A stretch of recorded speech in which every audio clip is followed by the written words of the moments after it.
네, 시장의 흐름 정혜민 PB와 함께 살펴보겠습니다. 어서 오세요. 어서 오세요. 네, 안녕하세요. 하나증권 정혜민 PB입니다. 산타가 온 줄 알았어요. 그러니까요. 네. 오늘 이걸 화면에다 못 담는다. 오늘 엄청 야, 블링블링해요. 그러니까요. 또 분장 선생님께서 많이 신경 써주셔서 네. 조금 산타스럽게 네. 왔습니다. 네, 오늘 좀 예사롭지 않습니다. 자, 오늘의 핫 이슈는 외환시장입니다. 그저 뭐니 해도 국내 시장 복귀 계좌 네. 다들 들으셨겠지만 이게 지금 오늘의 가장 큰 화두가 아닐까 싶습니다. 그러니까 따끈따끈한 속보이기 때문에 한번 자세히 브리핑 좀 해주세요. 도대체 무슨 계좌예요? 제가 장표도 가지고 왔는데 네. 제가 환율을 전체적으로 한 번씩 말씀을 드릴게요. 제가 환율 어디까지 가는 거예요? 이거 해가지고 장표를 이렇게 자료를 준비를 했는데 어떻게 읽는다고요? 다시 한번. 이거 아세요? 환율 어디까지 가는 거예요? 이거 그게 모르세요? 뭐예요? 약간 좀 그냥 이렇게 그게 뭐예요? 있습니다. 그냥 그게- 밈 같은 거. 네, 알겠습니다. 이거를 제가 달러 인덱스는 계속해서 하락하고 있는 달러가 그렇게 강세인 상황이 아닌 이런 요즘 추이에서 환율이 계속해서 오르고 있잖아요. 그래서 나라에서 계속해서 이제 말이 아닌 행동으로 대응할 것이다 라는 이야기를 계속 하고 있었어요. 이게 작년 기준으로 달러 인덱스가 107인데 어제 날짜 기준으로 봤을 때 종가가 97이거든요. 그러면은 일반적으로 봤을 때 달러가 강세가 아니다는 우리가 확인을 할 수가 있는 상황이잖아요. 네. 근데 환율은 어제 날짜 기준으로 1,480원을 터치를 했어요. 이게 터치를 했다는 게 달러는 그대로인데 원화가 계속해서 약세가 되니까 심지어 일본은 금리 인상을 했는데도 엔화가 상승했죠. 네. 그래서 이렇게 되면은 어쨌든 물가는 상승할 수밖에 없다. 해서 좀 투자 심리가 약화된 경향이 있었는데 김용범 대통령 정책실장이 이제 본격적으로 행동으로 대응하겠다라는 언급을 하면서 오늘 장 시작과 동시에 환율이 1,470원대로 뚝 떨어졌습니다. 그러니까 오늘 이 개입선을 보고 일각에서는 이런 얘기를 하더라고요. 정부가 인내심을 보고 최후의 마지노선 환율 수준을 알았다. 이젠 1,485원 언더에서는 앞으로 넘기는 좀처럼 힘들 것 같다. 이런 시그널을 좀 주는 것 같은데 문제는 결국 돌고 돌아서 국장 살리기로 보여지거든요. 환율의 센 구두 개입 이외에 뒤에도 말씀 주시겠지만 계좌가 하나 나왔잖아요. 맞아요. 그래서 그런 행동책으로 나온 게 오늘 국내 시장 복귀 계좌에 대한 세제 지원 신설이 나왔습니다. 이걸 구체적으로 말씀을 드리면 국내 시장에 복귀할 수 있는 그 계좌를 하나 만드는 거예요. 그래서 그 안에서 내가 가지고 있던 해외 주식을 매각을 하고 원화로 환전을 한 다음에 국내 주식에 장기 투자를 하는 경우 해외 주식 양도소득세를 전체적으로 비과세를 해주겠다. 뭐 한시적으로 지금 나온 안으로는 1년 정도 세제 혜택을 부여한다라는 기사인데 이거를 조금 우리가 스토리로 이야기를 해보면 네. 해외 주식을 우리가 1,750만 원을 사서 네. 그 주식이 5천만 원이 됐어요. 그러면 우리가 매매 차익으로 볼 수 있는 금액이 3,250만 원이거든요. 네. 근데 여기서 기본 공제가 250만 원이 있잖아요. 그걸 제하고 나면은 3천만 원이 우리가 세금을 내야 되는 그 과세 대상 금액인 거예요. 근데 여기서 양도소득세 20%를 적용을 하면은 세금이 600만 원 정도가 나오거든요. 이런 600만 원을 국내 시장으로 복귀를 해서 매도를 해서 우리가 국내 주식에 투자를 하게 되면 세금을 아예 비과세를 해주겠다. 잠깐 여기서 되게 중요한 게 일단 해외 주식에 있는 계좌가 있는데 RIA라는 계좌를 내 해당 증권사에서 하나 만들어요. 네, 그리고 이렇게 이관, 그 다음에 여기서 매도. 맞아요. 그러면 그걸 매도한 다음에 국내 주식을 사야 돼요? 국내 주식을 사야죠. 장기 아. 투자를 해야 되죠. 사야 돼, 네. 꼭 사야만 되는구나. 네. 왜냐면은 어쨌든 말씀 주신 것처럼 우리 국내 주식을 살리는 게 목적이라고 하면은 이게 단순히 그냥 대기 자금으로만 있는 거는 의미가 없잖아요. 네. 이게 실질적으로 투자로 이루어져야 되는데 사실 그거에 대한 세부적인 안은 나온 게 없기 때문에 우리가 앞으로 나오는 거를 보고서 어떤 식으로 투자로 이어 나갈지는 한 번 더 논의를 해봐야 되는 것 같습니다. 그러면 일단 지금 정부 입장은 이런 거네요. 봤지? 원화 이제 강해질 거야. 지금 해외 주식 갖고 있으면 한 1%, 2% 오늘 바로 손해봤어. 빨리 만들어 라고 계좌 하나 만들어주고 거기다 넣고 매도해버리면 600만 원 정도 아까 말씀드렸던 1750만 원을 사서 5천만 원 수익 봤다는 그 경우. 그런데 이게 그러면 세금의 감면 금액이 한도가 없습니까? 한도가 5천만 원, 매도 금액 5천만 원이 아. 정해져 있기는 한데 사실 이게 제가 느끼기에는 조금 더 세부적인 게 나와 봐야지 우리가 확실하게 네. 할 수 있을 것 같아요. 잠깐 매도 금액 5천만 원이라는 게 세금으로 감면받는 그 볼륨 금액 자체가 5천만 원인 건지 아니면 매도했을 때 아까 1,750만 원에 사서 5천만 원에 매도하면 그 금액인 건지 그러니까 거꾸로 얘기하면 최대 혜택을 받을 수 있는 게 600만 원이 맥스인 건지 아니면 5천만 원까지 받을 수 있는 건지가 좀 궁금한데요. 저는 이게 매도 금액이라고 했기 때문에 매도되는 금액 자체만 봤는데 아 그러면 600만 원이네요 맥스. 그죠? 근데 너무 작지 않나? 이게 전부 다 예시예요. 예시라고. 그러니까 그 신설안이 올라온 거에 장기 투자의 예시도 1년간 유지, 뭐 매도 금액 한도도 예시로 5천만 원. 전부 다 예시로 잡아뒀기 때문에 기준이 아니라 그냥 네, 예시를 맞아요. 든 거예요. 구체적인 아. 기준안이 나온 게 아니기 때문에 이게 한번 봐야 될 것 같아요. 야 그럼 이게 거꾸로 보면 네. 정부가 앵간히 급했나 보다. 왜냐하면 정책을 이렇게 어떻게 하겠다라고 발표한 게 아니고 일단 이런 거 만들 거예요. 그리고 안에 내용은 조만간 발표할 거예요. 이렇게 느껴지는데요. 사실 이게 구두로 계속해서 우리가 환율을 좀 조율을 하겠다라는 얘기가 나왔음에도 불구하고 환율이 사실상 조율되지 않고 계속 올라갔잖아요. 그거 이제는 말로만 해서 안 된다라는 게 조금 각인이 되니까 안을 한번 내놓은 게 아닐까. 아 그러면 네. 그냥 오늘 말씀을 쭉 들어보니까 세금 쪽에서는 맥스 한 600만 원 정도 20%니까 그렇죠? 그죠? 저는 그렇게 근데 봤습니다. 제가 볼 때는 자 오랜만에 이거 합시다. 마곡에서 온 정혜민 PB. 요 계좌는 마곡에서 계좌 튼 다음에 정혜민 PB가 계속 모니터링 해주세요. 이게 600만 원인지 아니 5천만 원인지. 네, 그럼 저기 투자 상담 신청 번호로 연락 주시면은 네. 제가 이렇게 연결 받아서 그러니까 뭐 궁금하신 부분이 있으면 상세하게 안내를 네, 오늘 한번 드리도록 요 하겠습니다. 복장으로 화장 딱 해갖고 그게 괜찮을 것 같은데. 그래서 일단은 이렇게 되면은 개인 투자자 지분이 많은 주식들은 해외 주식 안에서도 좀 변동성이 심화될 수 있기 때문에 그런 종목들이 뭔지를 우리가 한 번 더 살펴볼 필요가 있을 것 같고 만약에 지금 이게 시행이 된다라고 하면은 하반기까지 우리가 좀 편하게 가져갈 수 있는 종목이 뭔가에 대한 고민을 한번 해봐야 될 것 같아요. 그래서 이거는 그냥 제가 이미지로 가지고 왔는데 이 발표가 나오고 나서 환율이 좀 안정화가 되니까 달러 기준으로 코스피 지수가 2%가량 상승하는 모습을 좀 곧바로 보여주기도 했습니다. 네. 네, 그래서 지금 우리가 어떤 종목을 봐야 될까를 보면은 기관하고 외국인이 담는 종목을 좀 우리가 주목을 해보자. 한 번 더 강조를 해드리고 싶어요. 그게 저번 주부터 어제 날짜까지 해서 삼성전자와 하이닉스거든요. 이거를 제가 좀 보자고 하는 이유가 작년 이 시점에는 외국인하고 기관이 주목했던 종목이 방산 반도체 AI였어요. 근데 외국인은 뭐 논외로 치고 기관이 담는 종목을 좀 눈여겨봐야 되는 게 기관은 지금 담아서 내년을 준비하는 지금 시기거든요. 작년 이 시점에 많이 담았던 고려아연이나 삼성전기는 고려아연 같은 경우에는 그렇게 담고 나서 25년 1월에 고점 기준으로 약 100%가량 상승을 했었고요.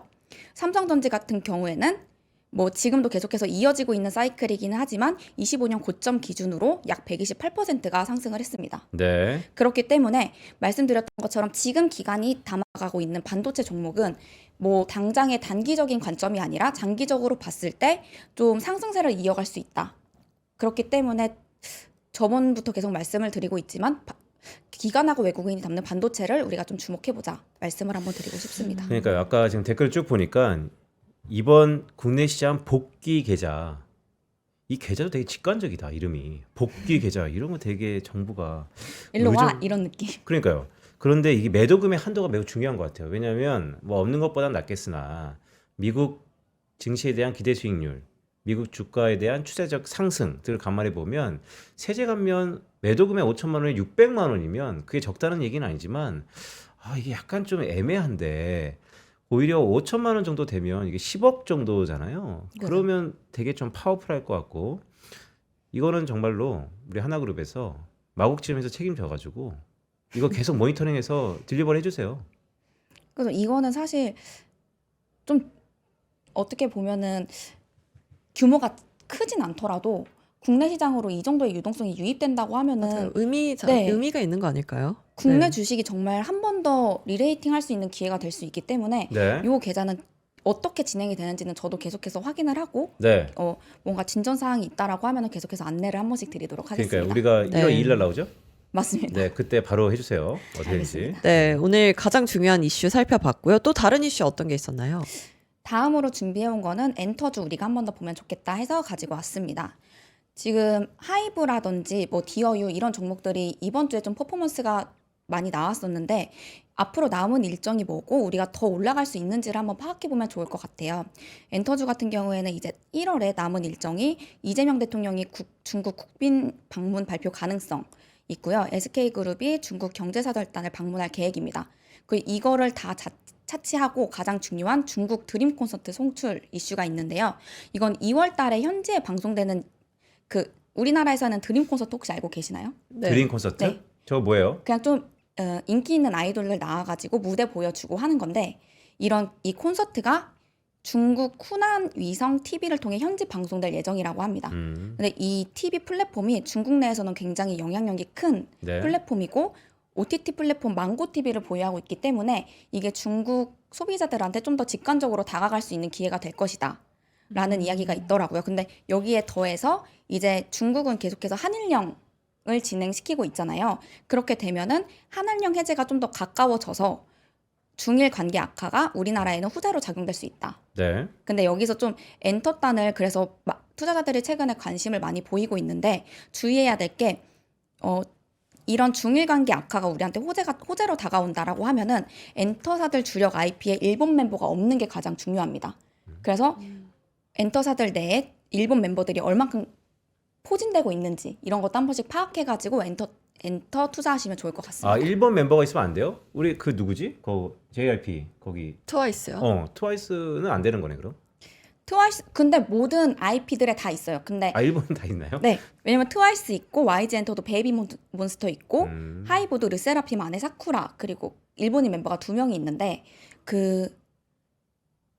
중요한 거는 그런 엔터 섹터에 활동하고 있는 아이돌이 메가 IP가 맞는지. 네. 그러니까 JYP 같은 경우에는 메가 IP로 활동하고 있는 게 트와이스가 분명하고 YG 엔터 같은 경우에도 지금 메가 IP로 키우고 있는 게 베이비 몬스터이거든요.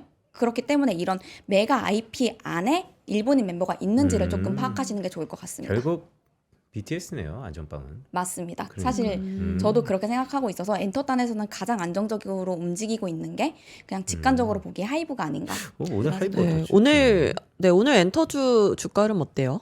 오늘 한번 볼까요? 네. 잠시만요. 네. 그러니까 오늘 정혜민 PB가 크리스마스 복장 입고 와서 아이돌 얘기하니까 또 갑자기 되게 신나신 것 같아요, 오늘. 죄송합니다. 하이브 오늘 네. 주가 한번 화면으로 보여드리겠습니다. 지금 324,500원으로 오늘은 그냥 보합 상태를 유지하고 있는데 전일자에 4%가량 상승을 했고요. 그냥 이 차트를 딱 보기에도 하이브는 어떻게 보면은 주가 차트가 바닥을 다지는 시기가 충분히 있었고 네. 이제 본격적으로 앞으로 남은 모멘텀들을 고려했을 때 지금 잠깐 쉬어간다고 하더라도 계속해서 좀 상승 추세를 그려나갈 수 있지 않을까 그런 모습으로 보이는 것 같습니다. 네, 그럼 HTS 킨 김에 다른 산업들도 어떤지 볼까요? 먼저 오늘은 조금 반도체, 네. 산업들이 전체적으로 뭐 특정하게 잘 움직인다라고 하면은 뭐 탈모약 관련해 가지고 현대약품 비롯해 가지고 그런 바이오 쪽이 조금 강하게 움직이고 있고요. 나머지 네. 종목들은 각자 도생이 조금 심한 종목이 아닐까 싶습니다. 근데 오늘 이렇게 개괄적으로 보니까 자동차 업종은 좀 시세가 나는 것 같고 도대체 SK하이닉스 경고는 언제 풀립니까? 오늘 날짜 기준으로 결정이 네. 됩니다. 그러면 오늘까지 그냥 덜 올라야겠네요. 이 정도 오르면 되겠네. 맞아요. 그래서 사실 오늘까지는 조금 주가가 더딘 상태로 움직이지 않을까 생각을 했는데 오늘 장 시작하고 보니까 네. 하이닉스가 그래도 조금 상승세를 유지를 해주더라고요.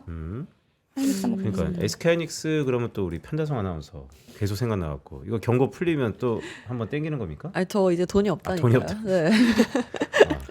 당황스럽네. 네. 근데 지금 투자 경고가 어쨌든 계속 유지될 수는 없기 때문에 오늘까지는 하이닉스 흐름 한번 보신 다음에 결정하셔도 저는 괜찮을 것 같습니다. 네, 그리고 바이오 어때요? 바이오 잠시만요. 테마 종목단에서 한번 봐드릴게요. 네. 탈모 치료에서 현대약품이 오늘 기사가 뭐 긍정적인 뉴스가 하나 나오면서 네. 전체적으로 현대약품을 비롯해가지고 탈모 관련된 바이오 종목들이 상승세를 이어나가고 있고요. 그래서 이거는 좀 테마 단으로 움직인 게 강하고 그 외적으로는 그렇게 강하게 움직이는 종목들은 오늘은 딱히 없습니다. 오늘 대체적으로 좀 네. 큰 흐름이 없는 것 그래요? 같네요. 네. 오늘 장이 재미가 없구나. 네, 그 네. 우주 우주. 네, 스페이스X가 제 기억으로는 한 3, 4일 동안 뜨거웠던 것 같고 네. 더구나 어저께는 저희 하나증권에서 레포트 하나 나오면서 벤처 투자와 증권이 완전히 희비가 엇갈리고 오늘은 전반적으로 어떻습니까? 오늘 강합니다. 아, 강해요? 섹터가 있었네요. 강한 섹터가. 그 어제 한빛나노 발사가 조금 안 좋아지면서 상황이 조금 안 좋아지면서 주가가 많이 하락을 했어요. 그 최근에 상장했던 비트로 넥스텍 같은 경우에도 이게 핵융합 관련된 기업인데 계속해서 좋은 상승세에 이어오다가 어제 날짜로 종가 8% 하락하고 마감을 했는데 오늘은 다시 좀 밀고 올라오는 힘이 있어서 어제 하락분 전부 다 되돌렸어요? 네, 회복했나요? 되돌리고 오히려 지금 상한가로 조금 이어지려는 모습을 보이고 있네요. 분봉으로 봐도 네. 굉장히 강하게 힘 올라오고 있고 그러니까. HVM 같은 경우에도 HVM 같은 경우에는 신고가 한번 돌파를 하고 나서 좀 이 이상으로 힘을 못 쓰고 조금 내려오는 모습이기는 한데 어제 전일자 하락폭 전부 되돌린다라고 하면 한 번쯤은 더 보셔도 괜찮을 것 같습니다. 그래요? 그 미래에셋 관련된 계열사들은 어떻습니까? 벤처 투자와 증권이 완전 희비가 엇갈리던데. 네. 오늘도 여전히 하락하는 모습 아, 같습니다. 반면에 우주 테마 위험하네. 미래셋 증권도 오늘 그러니까요. 하락하네요. 근데 이게 확실히 테마주는 너무 적극적으로 우리가 매매를 하려고 다가가기보다는 적당한 비중을 두고 접근을 하는 게 가장 중요한 것 같아요. 이렇게 하락을 했다고 해서 우리가 아 망했어 이렇게 접근하지 않을 정도의 비중을 좀 조절하시는 게 중요할 것 같습니다. 네. 오늘 네. 그 시장 수급 좀 한번 봐주세요. 오늘 외국인들의 향방은 어떻습니까? 원화가 갑자기 이렇게 강해졌는데. 오늘 외국인들 매수세가 있기는 한데 네. 그렇게 강하게 매수하는 느낌은 아니고요. 외국인들 코스피에서는 600억 가량 매수하고 있고 오히려 기관이 조금 이번 주 들어가지고 적극적으로 매수하는 모습 보여주고 있습니다. 근데 이게 내일 미장, 우리장 다 휴장이어가지고 음. 좀 시장의 흐름이 재미가 없는 거 아닐까요? 아 그래요? 네. 그 영향도 있는 것 같아요. 네. 미국은 특히 전날에 반장으로 네. 마무리가 되잖아요. 그래서 지금 미국장이 거의 한 하루 반 정도 쉬어가는 상황이기 때문에 투자자들이 좀 적극적으로 매수를 하기에도 좀 제약적인 상황인 것 같습니다. 이런 그래요? 것도 다 고려를 그래도 하셔야 배당 될것 받으려면 같아요. 금요일까지 해야 되는 거 아니에요? 그죠? 양도세 마무리가 금요일 배당도 그러네요. 근데 이미 그런 것들에 대한 매수세는 끝났다? 얼추 마무리가 되어가는 시점이라고 저는 판단하고 있습니다. 네. 자, 요즘에 저한테 한 10명 중에 6명은 금값 어떻게 될 거냐. 그럼 제가 항상 말씀드리거든요. 금보다 더 뜨거운 게 은입니다. 지금 금은 어떻습니까? 금하고 은은 계속해서 상승하고 있죠. 어제도 상승하고 있고 금, 은뿐만 아니라 미국에서는 지금 비철금속이라고 해서 금, 은을 제외한 그냥 좀 철금속 이런 것들이 네. 다 상승세를 보이고 있어요. 근데 저도 금보다 은이 더 희소성이 있는 섹터이기 때문에 여쭤보시면은 은도 같이 보세요라고 말씀을 드리고는 있는데 금하고 은은 이거는 제 개인적인 관점에서 매년이 뉴 노멀 가격이다. 그래요? 네, 저는 그렇게 앞으로도 보고 계속 있습니다. 상승할 거라고 보는 건가요? 저는 계속해서 뭐 단기적인 등락폭은 당연히 있겠지만 우리가 뭐 10년 끌고 간다, 5년 끌고 간다라고 했을 때 그냥 안정적인 자산 하면은 금, 은이 계속해서 대두될 거라고 보고 있습니다. 금, 은, 그다음에 복귀 계좌, 마곡에 갈 이유가 되게 많네요. 아, 그럼요. 그 은은 그러면 어떻게 투자해야 돼요? 은은 뭐 현물로 매수를 하시는 경우도 있고 요즘에는 보면은 은코인이라고 해가지고 네. 은코인을 직접적으로 매수를 해서 보관하시는 분들도 계시는 것 같더라고요. 근데 그런 게 아니라고 하면은 가장 쉽게 접근할 수 있는 거는 ETF로 매수하시는 게 은 ETF 네. 관련 주식은 없어요? 관련 주식 네. 그냥 금, 은은 다 그냥 원자재 아니면 ETF 이렇게 사면 되는 건가? 아니면 그렇게 사시는 게 가장 직접적으로 투자할 수 있는 거고 네. 뭐 금이라고 하면은 우리나라의 금거래소 지분 가지고 있는 종목들을 찾아가지고 투자를 하는 것도 하나의 방법이 될 수 있을 것 같아요. 고려아연이 은 관련주라는데요? 그러니까 고려아연은 뭐 구리도 그렇고 은도 네. 그렇고 그죠. 네, 상당히 고려아연 또 지배 이슈도 있어갖고 지분 이슈도 있어갖고 그 어쨌든. 아까 말씀드렸던 고려아연은 비철금속 관련해가지고 재련하는 업체이기 네. 때문에 좀 이런 상황에서는 수혜를 많이 볼 수 있는 종목인 거죠. 네. 네, 내일 크리스마스로 우리장이 휴장인데요. 그럼 오늘 오후에 어떤 포인트 주목해서 투자하면 좋을지. 이제는 테마를 너무 따라가기보다는 네. 아까 말씀드렸던 기간이 어떤 걸 매수하고 있고 내년을 준비해야 될 시기라고 생각합니다. 이제는 진짜로. 너무 테마 따라가기보다는 내년을 준비할 때 뭐 기관이라든지 외국인들이 어떤 거를 중점적으로 보고 있는지를 한번 모니터링 해보시는 것도 하나의 좋은 좀 방법일 것 멀리 같습니다. 내다보는 게 그죠? 중요한 건가요? 네, 당장 1분기를 준비한다고 했을 때 이제 네. 앞으로 남아있는 이슈가 뭐 실적 발표도 있을 거고 네. 그런 것들을 조금 내다봐야 할 시기다라고 알겠습니다. 말씀드리고 싶습니다. 네. 마지막, 뿔 달린 기념으로 네. 내년까지 봐야 된다. 뭐 이런 말씀 주시는 거죠? 네, 마지막으로 메리 크리스마스 인사 한번 해주세요. 네, 여러분 25일 편히 쉬시고 메리 크리스마스입니다. 네, 정혜민 PB와 함께했습니다. 고맙습니다. 네, 고맙습니다. 감사합니다. 빈센트 어제 네. 저희가 2부 선물 드린다 했잖아요. 네. 네, 그 바로 음. 방송이 끝난 게 아닙니다, 지금. 그러니까 여러분들이 네. 기다리는 편다송 아나운서가 2026년도 그 12월 달까지 다요? 네, 1월부터 12월까지 제가 네. 쭉 훑어봐 드릴 겁니다. 그러니까 거기서도 뭐 뿔 달고 나옵니까? 아, 그렇진 않습니다. 그렇진 않아요? 네, 이건 크리스마스 선물이지만 크리스마스 음. 특집은 아니기 때문에 음. 제가 1년간의 증시 이벤트 캘린더 브리핑 영상을 준비했으니까요. 끝까지 함께 봐주시면 감사하겠습니다. 아, 이 방송 끝나고 바로 시작하는구나. 네, 바로 나옵니다. 네, 오늘 뿔 달린 기념 어떻습니까? 이 뿔이 더 좋은 것 같은데? 아, 근데 저는 네. 약간 마음에 오늘 들어요? 의상에 오늘 의상이 반짝반짝해서 네, 여기도 반짝반짝 달아봤습니다. 알겠습니다, 여러분. 메리 크리스마스고요. 어쨌든 정부에서 외환시장 구두 개입이 있었습니다. 1,480원, 한 4, 5원 선이 마지노선이었던 것 같다. 우리 모든 학자는요, 그 끝을 알 수 없어서 불안감을 증폭시키는데 어쨌든 외환시장에서의 우려감이 뭐 해결된 건 아니지만 그래도 어느 정도 기준점은 잡은 것 같다라는 것이 오늘의 교훈인 것 같습니다. 네, 여러분 행복한 크리스마스 보내시고요. 저희는 금요일에 다시 찾아뵙겠습니다. 고맙습니다. 고맙습니다.